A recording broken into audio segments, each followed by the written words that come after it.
Well, Jimmy, great to see you. And I know we've interacted many times over the years, but in spite of the fact I know a lot about Wikipedia, I use it the whole time, I'm never failed to be stunned by the scale of what you built.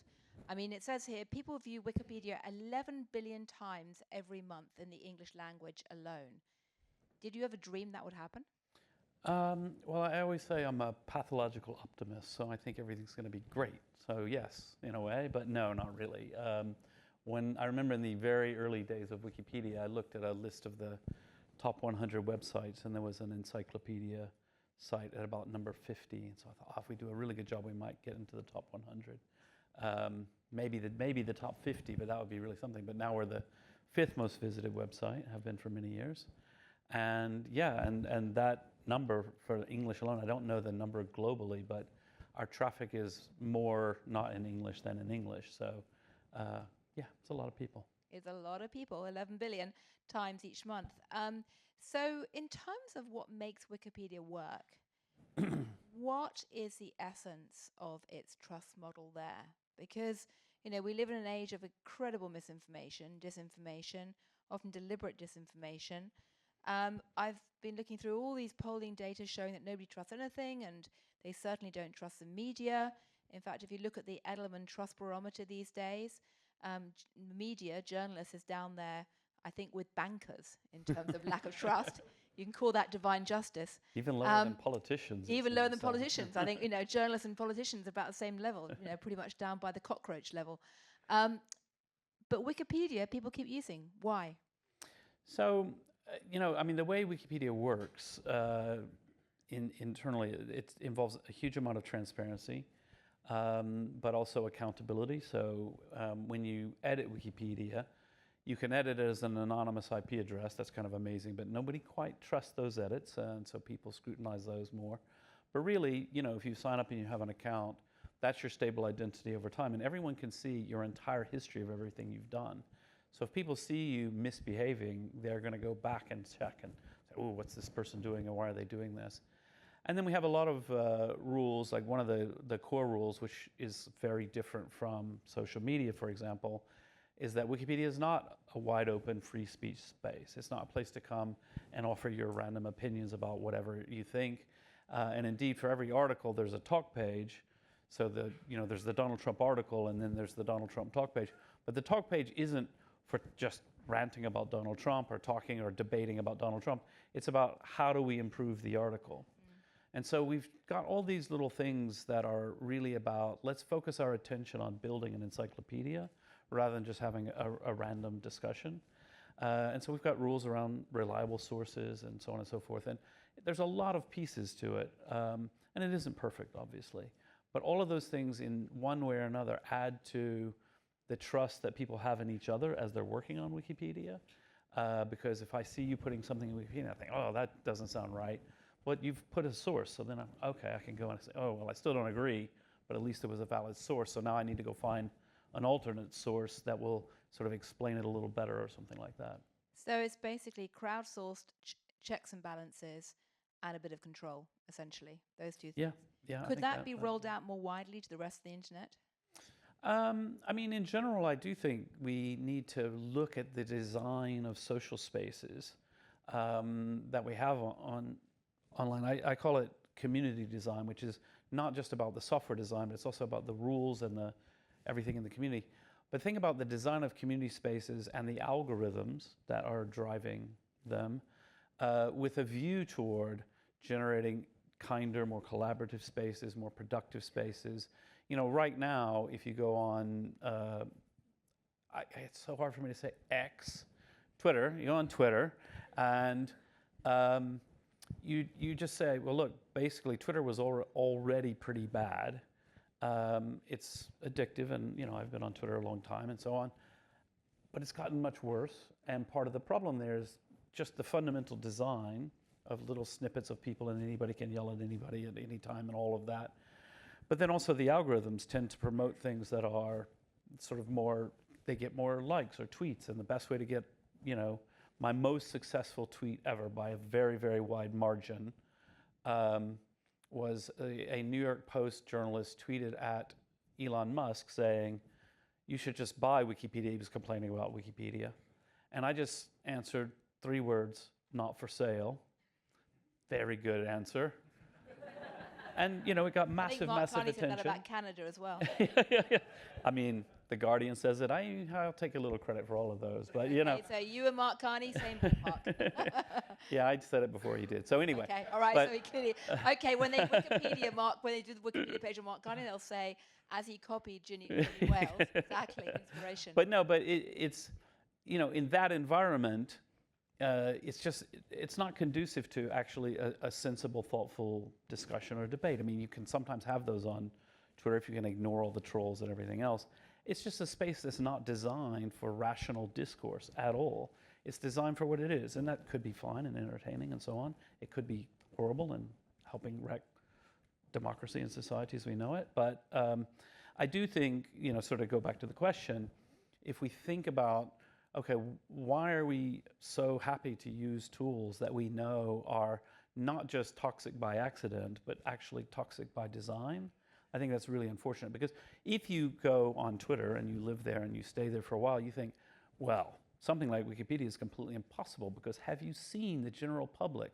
They're a bunch of raging fucking lunatics. It's just, you know, and instead, you know, I always give I have the parable of the steak knife, you know, like you go to a restaurant, or imagine you're going to design a restaurant completely from scratch, a lot of entrepreneurs in the room, think outside the box, all the good cliches, and we're going to pivot and we're going to make a new kind of restaurant, and you think, okay, right, in my restaurant I'm going to offer steak, because I like to eat steak, and so therefore the customers are going to need access to knives. And if people have knives, they might stab each other. So we're going to have to build a cage around every table to keep everyone safe, right? And so we all chuckle, like, this is obviously ridiculous, because in society we don't think that way. We actually think generally almost everyone is basically decent. People don't go around stabbing. It does happen, right? But we don't design for the worst case. We design for human flourishing, for the best case, to have a lovely environment in the restaurant and enjoyment. And then if somebody, you know, does start stabbing people, what happens? I mean, big chap like Karaman jumps up and tackles them, and we say there's a hero. Like, we say, okay, that, you know, like that, and we call the police and they come and the ambulance and we deal with that. But in general, we say actually most people are basically decent. About 1 in 1,000 or so are like super annoying. Let's be clear about that. So you've got to deal with those people as well. But mainly, most people aren't bad. Right. And so most, like, even those anonymous people, you're not even logged in. So Wikipedia is kind of playing to the angels of our better nature. It is. It definitely is. And a big part of it is, like, my user talk page has said for many, many, many years, Right. you can even edit my user page, not my user talk page, my user page, which is my own profile. You can even edit my profile. I trust you to do something good, like make it a little better. Right. Don't vandalize it. If you do, somebody's just going to revert it in 2 seconds, right, and so on. So before we start talking about your book, which I will get to in 1 second, I find it really interesting that you've got this huge community of unpaid volunteers who are giving up their time for free to basically unleash the angels of their better nature. And I'm curious, I spent the morning over at DeepMind, and, you know, huge great discussion about what the hell are people going to do work-wise when the robots do everything better than us. Will they all become mass volunteers, you know, and unleash the angels of their better nature to do lots of creative, happy-making pursuits to persuade people to sing Kumbaya? Or will they go out and start killing each other? Now, what do you think? I mean, when you've looked at how many volunteers you have freely helping Wikipedia, does that make you optimistic about the way that humanity may respond when they have masses of free time on their hands? I mean, yeah, it does. It does, broadly speaking. But when we ask that question, like what's about to happen to society, and we can either be sort of narrowly focused on this if you're not a doom and gloom type of person, and say, well, actually, long-haul truck drivers, that job is probably not going to exist at all in 10 years. And then those they actually have a shortage of that right now. But anyway, yeah. Yeah, but right now, right? But we know certain jobs are just going to go away completely. Yeah. And the people who are doing those jobs maybe don't have a whole lot of other skills. There's going to be upheaval. They're going to be very upset when they find they don't have work and so on and so forth. How are we going to deal with that? So I don't think we can be Pollyanna-ish, even if we think,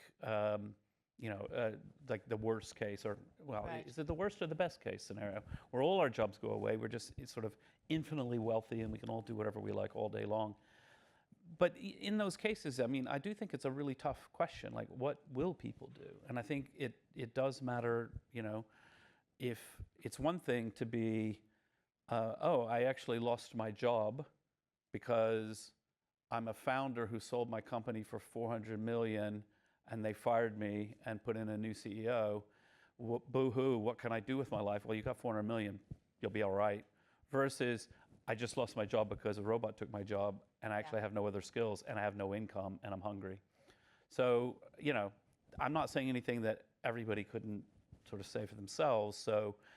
But I just think what we aren't grappling with, what governments aren't yet grappling with nearly enough, is if we're about to enter a period of very rapid change in the workforce, how are we going to deal with that, and what are we going to do about it? Even if you're super optimistic about the long run, that transition is going to be very hard.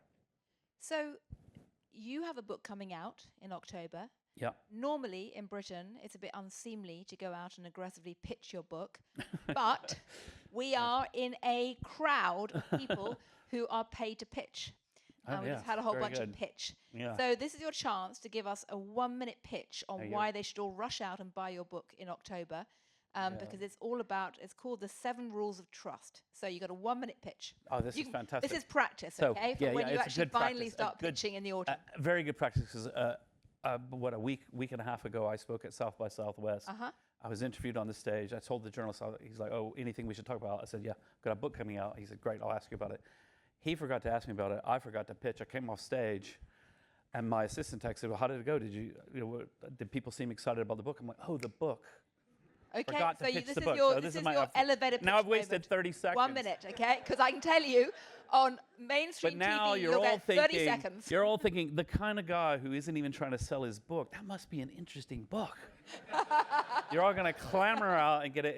It's available for pre-sale on Amazon.co.uk and other fine booksellers. It's called The 7 Rules of Trust. So what's it about? 7 Rules of Trust. So basically it's about, we've seen this massive decline in trust in society in many different areas. You and I, we both know Richard Edelman and the Edelman Trust Barometer. Very important work which has shown this in many, many areas. Meanwhile, sort of in that same period of 25 years, which is how old Wikipedia will be in January, Wikipedia's gone from being kind of a joke to one of the few things that people trust. Trust in that context doesn't mean they think it's perfect or that it doesn't have errors or maybe there's some bias, but they think it's not dishonest. Largely, people think, oh yeah, it's a bunch of good people trying to make something, and it's really like harkens to the early days of the internet. So what are the lessons learned? What are the things that we learned in doing this that might be applicable to other parts of society? But also, we interviewed a lot of really interesting people. So people from journalism, so Tom Friedman, Christian Amanpour. We interviewed one of the founders of Airbnb, Francis Fry, who was like interim CEO at Uber. So organizations and companies that have gone through this kind of crisis of trust, or people who still have trust, say in journalism, someone like Christian Amanpour is widely trusted, even though, in general, trust has fallen dramatically. So trying to tease out, okay, what are some of the things that we can all think about and do in our lives, in our organizations, to engender trust and to be trustworthy, which is okay. So it's basically about getting the secret sauce for trust. Yeah. How has it worked in the past? How can we replicate it? I think that's roughly right. Yeah, I think that's right. And the truth is, I'm giving you your pitch here. It's exactly that. It will save you all. No, but they still have to go out and buy it. Yeah, Remember, go out and buy it. Go out and buy it. Go out and buy it. But it'll be things that your mother taught you, but you need to hear them again. You have to hype it up, not down. Yeah, but you should listen to your mother. Okay, you should watch some of the other people who are pitching. Copy the other ones who've been pitching brilliantly already. Key question: does this leave you thinking that it's possible to trust AI today? And are you surprised by the degree to which people are putting their blind trust in AI? Because as an anthropologist, I'm constantly amazed. People say they don't trust AI, but they sure as hell act like they do every single day. Yeah.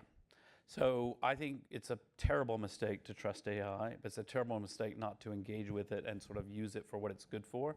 One of the things that we look at Wikipedia, of course, is factuality is really important.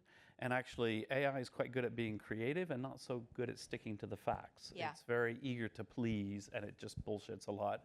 One of my favorite, and I love to tell this story, but it's much better told in the UK because people will understand it. So my wife is British. She worked for Tony Blair for 10 years. She's a known person, but not famous. She's just the perfect test case for AI. So I asked ChatGPT, who is Kate Garvey? It always gets it wrong, but it's plausible. It makes up things. Once it said that she started a nonprofit organization to promote women's empowerment in the workplace. And that she did this with Miriam Gonzalez, which is Nick Clegg's wife, who we know socially and so on. And I showed my wife, and she's like, oh, like that's actually plausible. Like that could have happened. It's a different set of circumstances. Instead, she promotes the global goals, sustainable development goals with the UN and so on. But then the second question is always, and who did she marry? And this is fantastic. It's never me. Have you been gazumped by Tom Cruise? It's never me. No. It's generally people who we know, who you will know. It's people from UK political journalists, UK politicians. I think David Miliband has come up more than once. And whereas, but my she has a Wikipedia page. Yeah. My probably, favorite is Peter Mandelson. I said to it then. I said, oh. Isn't Peter Mandelson quite famously gay? And it got very woke with me and said, it's not really appropriate to speculate about people's personal sex lives. And by the way, gay marriage is legal in the UK. And I'm like, I wasn't trying to be a problem here, but anyway. So this is, she's an example of a person she has a short Wikipedia entry. Yeah, which is accurate. Which is accurate, right? But you checked that too. It would be completely a bonkers thing to do to trust it. And the real danger is it doesn't make stuff up that's implausible. It makes, the Peter Mandelson thing, that's a little implausible, but in general, it's quite plausible. Who did Kate Garvey marry? Oh, she worked in politics, and yeah, she probably knows David. Let's say David Miliband, that would be fine. And it's like, well, maybe, but no, actually. So it's like your drunk friend in a bar. yeah, very drunk friend. Exactly. But who still has impeccable grammar. What do you think? So clearly, the fact that AI is hallucinating so much is fabulous advertisement for the joys of Wikipedia, which, as you say, is more accurate. What do you think governments should do about this, or the media? Should they, or big tech? Should there be, would you like to ask, Sam Altman to attach a gigantic health warning to ChatGPT? I think they're doing a pretty good job of letting people know about this hallucination problem. Obviously, we could always hope they would do a bit better, but I don't see any super crisis there. And also, people, you notice it pretty quickly. If you really start using the tool, you're like, oh, that's not really right, and so on. So yeah, I don't know. It's a good question. Well, okay. I do Top think tip: one of the things, before you start flogging your book, you need to start getting a better answer to that. Okay, I'll work on that. Got my homework. No, I do think that one of the things that I would like to see is much better attribution. In other words, saying, where did you find this out? And that's actually a somewhat difficult technical problem because it's just a token predicting model. Right. It doesn't actually understand or know where it got anything. They can track that, and it's hard, and they're getting better at that. And I think that's really important because in order to build trust, like one of the ways we build trust in Wikipedia is we don't say, trust us, we're anonymous random people from the internet. How could we possibly get it wrong? We say, here's some stuff, and by the way, here's a bunch of footnotes. You can go and you can see where the New York Times or the BBC or someone else wrote about it. Right. Well, listen, good luck in your book. Good luck in your pitch. Yeah. And very best of luck in continuing to build one of the few really trustworthy sites that has indeed unleashed the angels of a better nature online rather than our demons. And for that, frankly, we should all be very grateful to you. Oh, thank you. you. It's very kind. Thank you all.